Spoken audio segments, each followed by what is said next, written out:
আসসালামু আলাইকুম এভরিওয়ান, আপনারা সকলে কেমন আছেন? আশা করি সবাই অনেক ভালো আছেন। আলহামদুলিল্লাহ আমি অনেক ভালো। আজকে আমি নতুন আরেকটা রেসিপি নিয়ে চলে আসলাম। আমার নতুন আরেকটা ভিডিওতে আপনাদের সবাইকে স্বাগতম।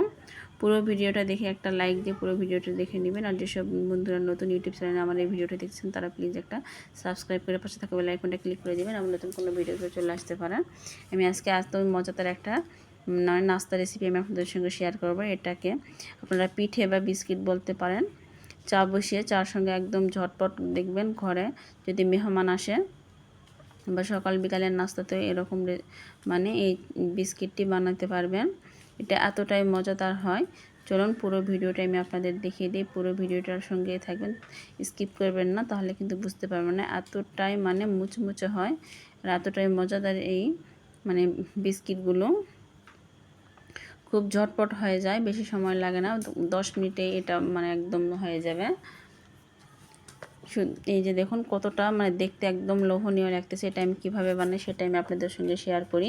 প্রথমে আমি এখানে একটা মিক্সিং বোল নিয়ে নিয়েছি। এই মিক্সিং বোলের মধ্যে আমি এখানে একটা ডিম নিয়েছি। এই ডিমটা রুম টেম্পারেচারে রাখতে হবে। এটা মানে ফ্রিজ থেকে এটা এই পিঠাগুলো বানানোর আগে মানে 10 মিনিট আগে একটু বের করে নেবেন। তারপরে এখানে দেখুন আমি হাফ কাপের মতন চিনি দিয়ে দিলাম। চিনির সঙ্গে এই ডিমটা সুন্দর করে মিক্স করে নিব। এই যে দেখুন আপনারা চিনিটা গুঁড়ো করে নিতে পারেন। চিনিটা গুঁড়ো করে নিলেও ভালো হবে, তাহলে দেখবেন খুব তাড়াতাড়ি মানে মিক্স হয়ে যাবে। আর যতক্ষণ না দেখবেন ডিমের সাথে সুন্দরভাবে চিনির দানাগুলো মানে মিশে গেছে ততক্ষণ না সুন্দর করে হ্যান্ড উইচ দিয়ে এটা নাড়তে হবে। এখানে আমি যতটুকু চিনি দিয়েছি দেখুন হাফ কাপের মতন, ঠিক হাফ কাপের পরিমাণই আমি এখানে সাদা তেল দিয়ে দিলাম। এখানে কিন্তু আমি কোনো পানি ব্যবহার করব না, শুধু ডিম, চিনি আর তেল দিয়েই এই রেসিপিটা বানাবো। যে আমার একটু মানে হ্যান্ড উইচ দিয়ে পিট করতে একটু সমস্যা হচ্ছে, বারবার একটু ফুলে যাচ্ছে। এই যে দেখুন আপনারা আমি সুন্দরভাবে একদম মানে মিক্স করে নিয়েছি। চিনিগুলো সব একদম গলে গেছে। এটা একটু সময় ধরে নিয়ে করবেন। এটা কিন্তু আমি চিনিটা যদি চিনি গুঁড়ো করে দিলে একদম সময় লাগতো না, একটু চিনি আমি গোটা দিয়েছি একটু সময় লাগলো। এখানে আমি হাফ চামচের মতন দিয়ে দিলাম লবণ। এখানে লবণটা মানে পরিমাণ মতো দেবেন। আপনি যদি বেশি করে বানান বেশি দেবেন।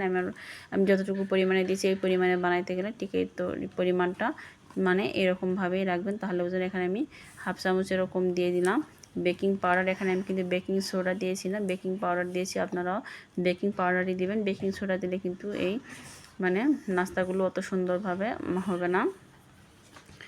এই যে দেখুন আমি কত সুন্দরভাবে ডিমের সঙ্গে সব কিছু উপকরণ মিক্স করে নিয়েছি। এখন সুন্দর করে আমার এটা মিক্স করা হয়ে গেছে। এখানে আমি 1 কাপ পরিমাণ আমি দিয়ে দেবো এখানে ময়দা। এই যে দেখুন অল্প অল্প করে আপনারা ময়দা বা আটা ঘরে যেটা থাকবেন সেটা দিয়েই বানিয়ে নিতে পারেন। আমি অল্প অল্প করে এখানে মিক্স করে নিচ্ছি। এটা একবারে দিতে যাবেন না, অল্প অল্প করে মিক্স করে নেবেন। এই যে দেখুন আমি পুরো 1 কাপের মতন এখানে আমি দিয়ে দিলাম। এখানে কিন্তু পরিমাণটা যদি ঠিক রাখেন, 1 কাপ মানে আটা দিয়ে আমার সুন্দর করে এখানে হয়ে গেছে। এই যে দেখুন আমি একটু মানে হ্যান্ড উইচের পর একটু হাত দিয়ে সুন্দর করে মিক্স করে নিলাম। এটা এখন 10 মিনিটের মতন আমি রেস্টে রাখবো। 10 মিনিট রেস্টে রাখলে সুন্দরভাবে একদম সেট হয়ে যাবে। 10 মিনিট পর আমি ফিরে আসতেছি। এই যে দেখুন এটা এখন সুন্দরভাবে সেট হয়ে গেছে। এটা আর আঠালো আঠালো ভাব থাকবে না। আর এই মানে পিঠেগুলো বানানোর জন্য আমি আগে হাতে সুন্দর করে মানে তেল নিয়ে নিয়েছি। একটু সাদা তেল হাতে যদি নিয়ে নেবেন তাহলে দেখবেন আর হাতে এটা মানে পিঠাগুলো হাতে লেগে যাবে না, সুন্দরভাবে বানাইতে পারবেন। এই যে দেখুন আমি কত সুন্দরভাবে হাত দিয়ে একটু গোল করে নিয়ে একটু লম্বা শেপের করতেছি।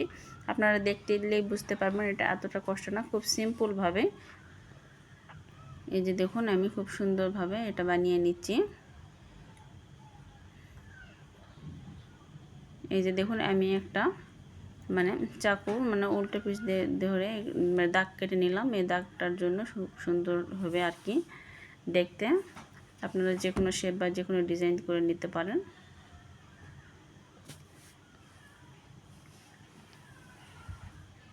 এই যে দেখুন আমি এটা কিভাবে করে নিচ্ছি। এভাবে আমি সবগুলো মানে অফ ক্যামেরায় বানিয়ে নিব। আসলে ক্যামেরাটা আমার মেয়ে ধরেছে, ও ভালো করে ধরতে পারতেছে না, নড়াইতেছে। আপনারা এখন বুঝতে পারতেছেন নাকি? কিন্তু একদম ইজি একটা মানে পিঠা। এভাবে আপনারা ঝটপট বানিয়ে নিতে পারবেন। একদম হাতে খুব সহজে এভাবে বানিয়ে নেওয়া যায়। আর এখানে আমি এক্সট্রা একটা প্লেট নিয়েছি, এই প্লেটের মধ্যেও কিন্তু আমি তেল ব্রাশ করে নিয়েছি। এখানে একটু তেল ব্রাশ করে না নিলে দেখবেন পিঠাগুলো পরে উঠায় তেলের মধ্যে দিতে গেলে একটু লেগে লেগে যাবে, পিঠাটা নষ্ট হয়ে যাবে। আপনারা যে পাত্রে রাখবেন সে পাত্রে একটু তেল ব্রাশ করে নেবেন, তাহলে দেখবেন খুব সুন্দরভাবে পিঠাগুলো উঠে আসবে। এই যে দেখুন আমি কত মানে ইজিভাবে একদম সিম্পলভাবে সবগুলো পিঠা বানিয়ে নিচ্ছি। এখানে আমি পিঠাগুলো বানিয়ে নিচ্ছি আর তাওয়াটা আমি বসাই দিয়েছি, তাওয়াটা গরম হয়ে আসছে। এখানে আমি অল্প অল্প করে এক বাস করে পিঠা মানে ভেজে নিব। এখানে আমি তাওয়ার মধ্যে তেল দিয়ে দিব, তেল দিয়ে এই পিঠাগুলো দিয়ে দিয়ে বাকিগুলো আবার বানিয়ে নিব। এই যে দেখুন আমি এখানে কিন্তু একদম লো হিটে এই পিঠাগুলো ভাজতে হবে, হিটটা একদম বাড়ানো যাবে না। পিঠেগুলো দিলে কিন্তু একদম তেলে নরম হয়ে আসবে, এটা কিন্তু ভয়ের চিন্তা নেই। আলতো হাতে আমি এই যে কাঁটা চামচ দিয়ে উঠিয়ে নিচ্ছি। এটা কিন্তু হয়ে যাবার পরে বা পিঠেটা নামানো ঠান্ডা হবার পর একদম মুচমুচে হয়ে যাবে, খাস্তার মতন দোকানে যেরকম মুচমুচে বিস্কিট হয় এর ঠিক এরকমই হয়ে যাবে। এই পিঠাটা যখন তেলে দিবেন তখন কিন্তু নরম থাকবে। এই যে দেখুন পিঠার এই পিসটা ও পিস দু পিস আমি খুব সুন্দর করে কালার করে একদম ভেজে নিচ্ছি। এর আবারও বলতেছি আপনারা হিটটা বাড়াবেন না, হিটটা বাড়ালে কিন্তু একদম পুড়ে যাবে। একদম লো হিটে মানে আস্তে আস্তে পিঠাগুলো ভেজে নিতে হবে। এই যে দেখুন আমি সবগুলো পিঠা ভেজে নিলাম। এখানে আমার এক বাস পিঠার মতন কিন্তু পুড়ে গেছে, আপনারা দেখলেই বুঝতে পারতেছেন। এখানে আমি প্রায় 3 বাজের মতন পিঠা ভেজেছি, 2 ব্যাচ পারফেক্ট হয়েছে আর এক বাস পিঠাটা পুড়ে গেছে। পোড়া অংশগুলো দেখে আপনারা বুঝতে পারতেছেন এই পিঠাগুলো কিন্তু সুন্দর হয়েছে, পোড়া অংশগুলো লেগে গেছে। এই যে আমি এখানে পোড়া পিঠাগুলো বাদ দিয়েছি। বা এই যে দেখুন আমার পিঠাগুলো ভাজা আপনাদের কাছে কেমন লাগলো সেটা প্লিজ আপনারা কমেন্ট বক্সে জানিয়ে যাবেন। আপনাদের কমেন্ট করে নতুন নতুন ভিডিও বানাতে আমি উৎসাহিত হই। আর এখন অবধি আমার ভিডিওটা যেসব বন্ধুরা দেখেছেন তারা প্লিজ একটা লাইক করবেন, লাইক করে আমার ভিডিওটা কন্টিনিউ করবেন। আপনাদের একটা লাইক আমার কাছে অনেক মূল্যবান। অনেক আপু ভাইয়ারা ভিডিওটি দেখেন কিন্তু লাইক করেন না। আর নতুন বন্ধু হয়ে থাকলে প্লিজ একটা সাবস্ক্রাইব করে পাশে থাকা বেল আইকনটা ক্লিক করে দিবেন। আর আমি নতুন কোনো রেসিপি যদি ইউটিউব চ্যানেলে ছাড়ি নোটিফিকেশন পেয়ে চলে আসতে পারেন। এই যে দেখুন মশলাদের কতটা মুচমুচে হয়েছে, এটা দেখলে আপনারা বুঝতে পারবেন, একদম মুখে দিলে মিলিয়ে যাবে। এভাবে আপনারা বানিয়ে নিতে পারেন। সবাইকে জানাই আল্লাহ হাফেজ, আসসালামু আলাইকুম।